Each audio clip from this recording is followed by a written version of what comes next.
Mais qu'est-ce que je viens de regarder? Qu'est-ce que c'est que ce chaos? Comment les gens vont recevoir ce film-là? Comment Pattinson fait pour être aussi fort? Honnêtement, là, je sors de The Drama, j'ai 3000 questions qui se fracassent dans mon crâne. Bonjour tout le monde, bienvenue dans cette critique que j'avais pas tant prévue, honnêtement, de The Drama. Une critique garantie sans aucun spoiler. Et je vous encourage vraiment, tant pis pour les collègues, à ne pas regarder de critiques qui contiennent des spoilers avant d'aller voir The Drama. Vraiment, ne regardez pas les critiques qui spoilent, ce serait hyper dommage. Et quand je vous dis critique pas prévue, c'est principalement parce que j'avais pas prévu de sortir de la salle dans un tel état en fait. Parce qu'on en parle beaucoup pour son casting de The Drama à raison, et ça évidemment que je vais en parler, évidemment qu'on va y revenir. Sachez que c'est un film écrit et réalisé par Christopher Borgli, et ça... qu'est-ce qu'on en pense? J'avais beaucoup aimé son premier long métrage qui était Sick of Myself, qui partage beaucoup avec The Drama. J'avais été un peu plus mesuré sur son Dream scénario. C'est un film qui avait beaucoup trop de limites pour moi, qui reposait un peu trop sur son concept, avec un Nicolas Cage qui squattait les rêves du monde entier. Bon, l'idée est super, mais je trouve que le film savait pas trop quoi en faire de cette idée-là. Il osait pas trop pousser à fond. En fait, c'est un peu comme si le film considérait que...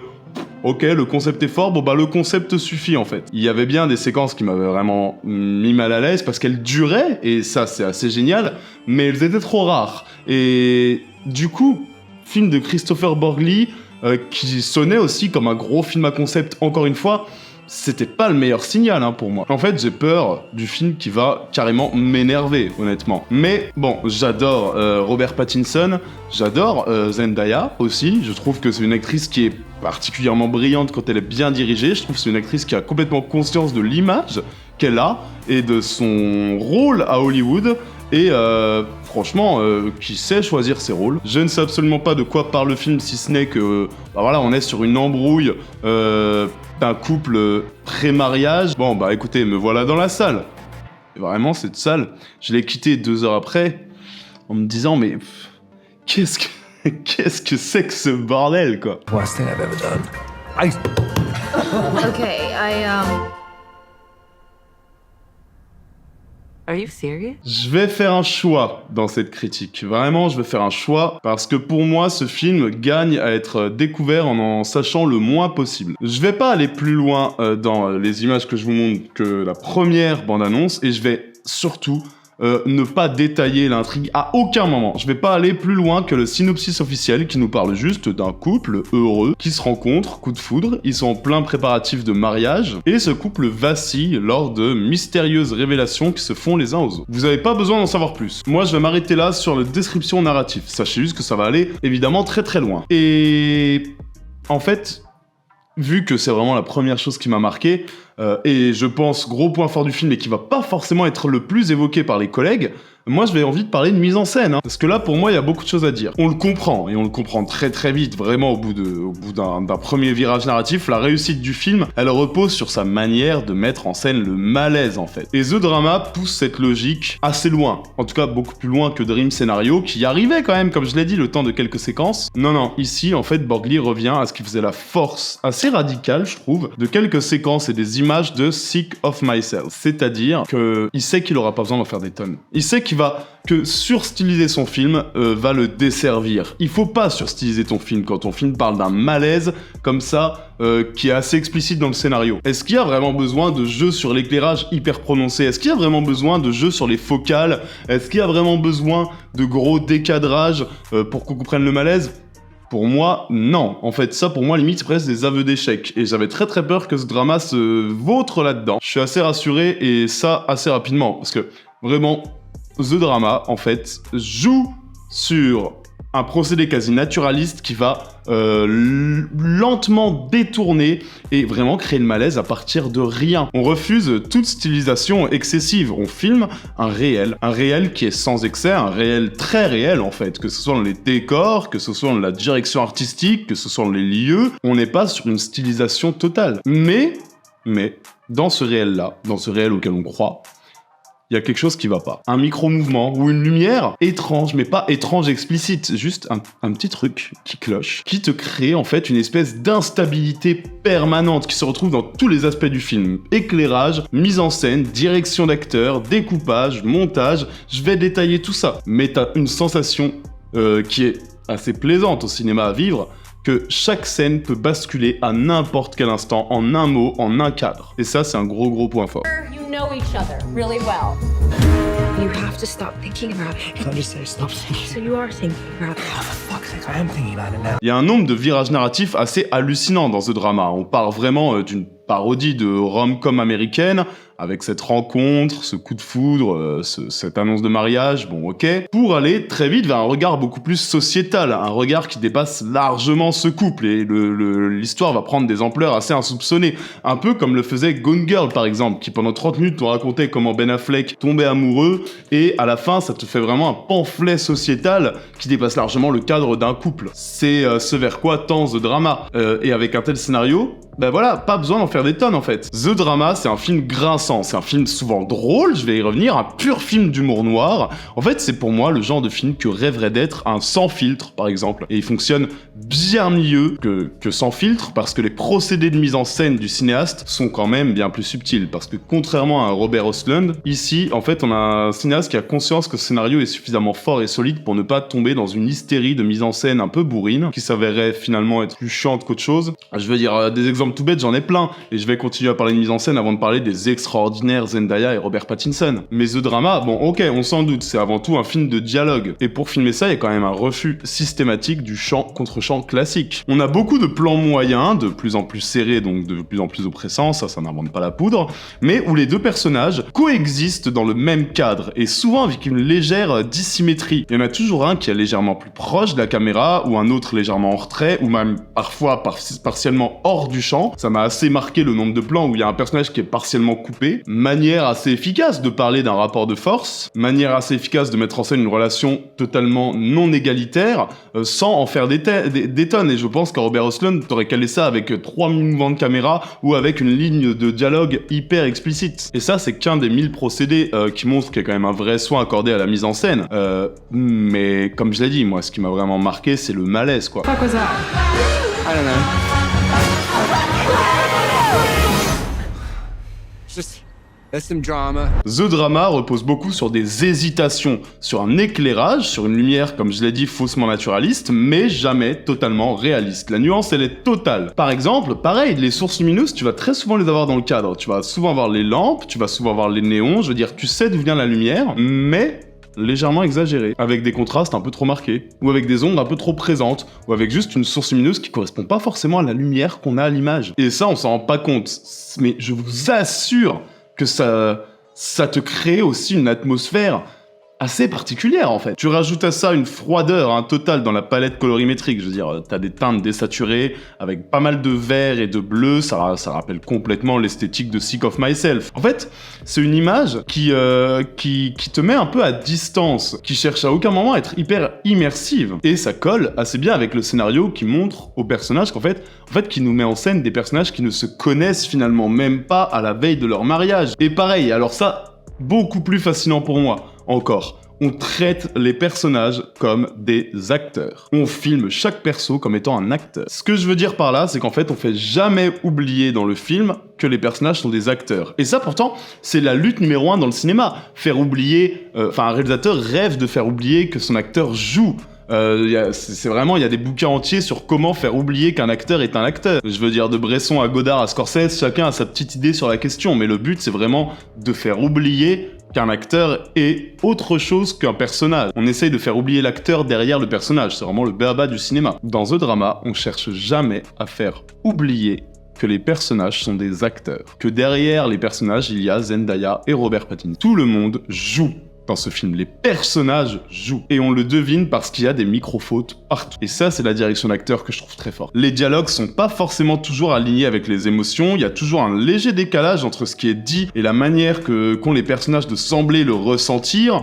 Je veux dire, Zendaya, par exemple, elle peut livrer une réplique horrible avec une neutralité apparente, mais pourtant elle a les larmes aux yeux en même temps. Enfin, il y a vraiment plein d'éléments contradictoires dans le jeu. Ou alors, Pattinson va surjouer une émotion sans aucun sens, de manière totalement random, et c'est complètement dans le propos du film de montrer que les deux personnages sont incarnés par des acteurs, en fait. Les deux personnages ne font que jouer dans le film. Et pour que ça marche, ça, je vais évidemment y venir, hein, fallait bien des acteurs extraordinaire. I want to say this thing about her laugh.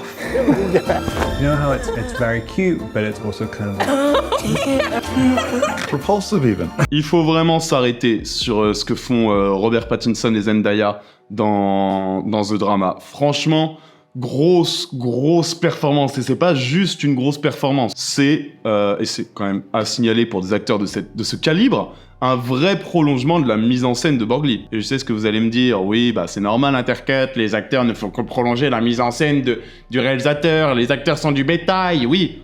Oui, évidemment que dans tous les films, le réalisateur dirige ses acteurs comme il veut. Sauf que là, ça va plus loin. Et le choix du casting est quand même assez incroyable. Pattinson d'abord. Pattinson, il continue vraiment à chaque film de creuser et de continuer ce qu'il creuse depuis Cosmopolis et qui est quand même franchement assez unique. Je vois pas beaucoup d'acteurs qui le font à Hollywood, c'est-à-dire qui cherchent un jeu totalement dans le déséquilibre, Robert Pattinson, franchement. Je pense que vous l'avez tous remarqué, Robert Pattinson, c'est pas un acteur qui cherche la justesse et la perfection technique. Enfin, vous voyez ce que je veux dire, dans le jeu de Robert Pattinson, dans Mikey 17, comme dans Twilight, comme dans Cosmopolis, comme dans Map to the Stars, il y a toujours un regard un peu bizarre, un regard qui fuit, ou un sourire un peu trop appuyé, ou une expression un peu trop appuyée, ou alors une hésitation un peu étrange au milieu d'une phrase, qui rendent son jeu très imprévisible. Et c'était même le cas dans le doublage incroyable qu'il avait fait dans Le Garçon et le Héron, là, son doublage en anglais, mais je veux dire, son jeu, il est pas fluide à Robert Pattinson, il est très loin du naturalisme. Son jeu, il déborde en fait, vraiment il déborde tout le temps. Et c'est ici tout l'inverse de Zendaya, qui a pourtant clairement les pires secrets dans le film, hein, pas de spoil mais ça va assez loin, et qui à l'inverse joue à fond sur la retenue, joue à fond et profite de son regard qui est super expressif, hein. Résultat d'un couple qui paraît mais à aucun moment compatible en fait. Pattinson déborde de tous les côtés, Zendaya se retient alors que vraiment c'est elle qui devrait exploser. Il y a une opposition constante qui crée du coup une tension constante à l'intérieur du cadre. Moi vraiment, le jeu de tension et de malaise dans The Drama, je trouve que c'est une énorme réussite et je comprends pas, j'ai l'impression qu'il y a pas beaucoup de critiques qui en parlent, hein. Cette tension, elle évolue de pire en pire, les rapports de force vont que s'inverser, t'as l'impression que chacun vient empiéter sur le territoire de l'autre, et en fait, pour capter ça, Borgli, il laisse durer les prises, il refuse de couper au bon moment, en fait, ce qui permet aux acteurs d'explorer beaucoup de choses. Le résultat, et c'est osé, hein, dans un film qui s'appelle The Drama, avec deux acteurs hyper bankable, qu'on voit en couple pour la première fois à l'écran, et avec un marketing qui repose à fond sur ce couple-là. Le résultat, c'est une non-alchimie assumée. Et c'est un très beau parti pris, je trouve, parce que l'ambiance profondément instable, voire dangereuse que ça crée pour les personnages et pour nous, où le spectateur ne sait jamais vraiment sur quel pied danser, en fait, c'est franchement fort, et c'est vraiment lié aux deux acteurs et à ce qu'en fait le cinéaste, quoi.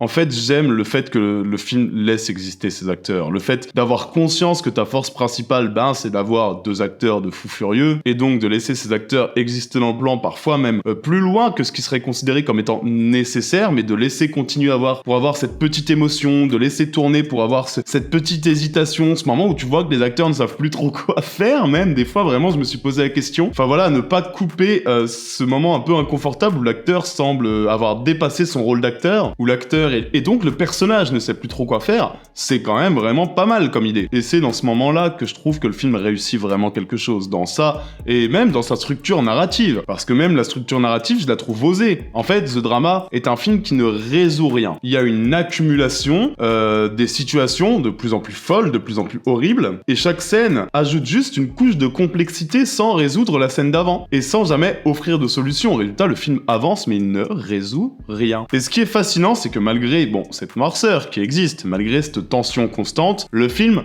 reste drôle, hein. Enfin, je veux dire, moi, j'ai parfois beaucoup ri devant The Drama. Mais voilà, c'est un rire assez particulier, un rire plutôt nerveux, un rire plutôt inconfortable, presque coupable en fait. On rit parce qu'on sait pas trop comment réagir autrement, parce qu'on rit pour gérer un peu l'inacceptable. Et franchement, alors, je vais... Pour rester vague, je serais pas surpris que ce film se retrouve au cœur de petites polémiques par le personnage de Zendaya. C'est pour ça que je suis curieux de voir la réception aux États-Unis. Je crois que le film sort dans 2 jours. Mais au fond, The Drama, c'est un film sur l'empathie, et sur ces limites de notre empathie, et sur les limites de ce que nous on arrive à accepter, où on en arrive à comprendre presque des comportements qu'on devrait évidemment, sur le papier, rejeter de bloc. Et c'est là où le film et le trouble me paraît nécessaire, c'est qu'il n'y a pas forcément de réponse à apporter à quelque chose sur lequel normalement on devrait avoir une réponse très définie. On ne dit jamais comment réagir, on nous laisse très seuls par rapport à ce qu'on ressent, comme l'est le personnage de Pattinson, et ça c'est fort. Et c'est aussi le cas, transition de fou, du film bonus que j'ai pour vous. Et je vais pas vous mentir, ce film-là, ça fait un petit moment que je veux le caler sur Intercut. Bon, j'avais pas forcément prévu de faire de critique The Drama, mais clairement je l'avais en tête au cas où je décide d'en faire une finalement. Clairement, ce film bonus, je l'avais en tête depuis longtemps, je sentais complètement que ça allait être la même vibe. C'est impossible de ne pas y penser quand on regarde The Drama. Un film sorti en 2015, un film assez génial qui s'appelle The One I Love. Le film, il part d'un pitch pareil, ultra simple en fait. Un couple en crise qui part en week-end dans une maison isolée pour tenter de se reconstruire. Sauf que ce week-end sera finalement l'occasion pour eux de découvrir des secrets fous l'un sur l'autre et de se retrouver dans un vrai dilemme. Et là, le film, là par contre, il assume carrément un virage vers le thriller et la science-fiction en fait. Virage que j'ai assez adoré. On est clairement dans un concept à la Twilight Zone, à la 4ème dimension. Et ça peut faire peur, hein, ce genre d'idée. On peut très vite se dire qu'on va être face à un film de petits malins, sauf que là, le film ne cherche pas à complexifier inutilement son idée. Enfin, c'est pareil, hein, je reste vague parce qu'il faut pas en savoir trop sur ce film avant d'aller le voir. Allez le voir en ne sachant le moins possible, mais comme The Drama, je reste vague, je parle sensation et mise en scène. C'est un film très ambigu moralement, et clairement, les questions que tu te poses, les personnages se les posent aussi, sans forcément trouver de réponse finale. Franchement, c'est un film rempli d'idées, qui est porté par des personnages parfois agaçants, dont on comprend pas toujours les réactions, et du coup, des personnages que je trouvais très crédibles, parce que c'est ça aussi la vraie vie. Un film troublant, en fait. Un film très envahissant. Vraiment, moi, il m'est resté un long moment en tête. Et croyez-moi, les intentions sont très similaires à The Drama. Si vous avez aimé The Drama, The One I Love, faut vous précipiter dessus. C'est un film qui a pas fait le boucan qu'il méritait, qui a une petite réputation, hein, mais qui est clairement pas au niveau qu'il mérite d'être. Et alors là, j'en parle pas énormément parce que je préfère laisser les images parler pour elles-mêmes. Si les images que je vous ai montrées là vous intriguent, n'hésitez pas. Foncez et sans vous renseigner.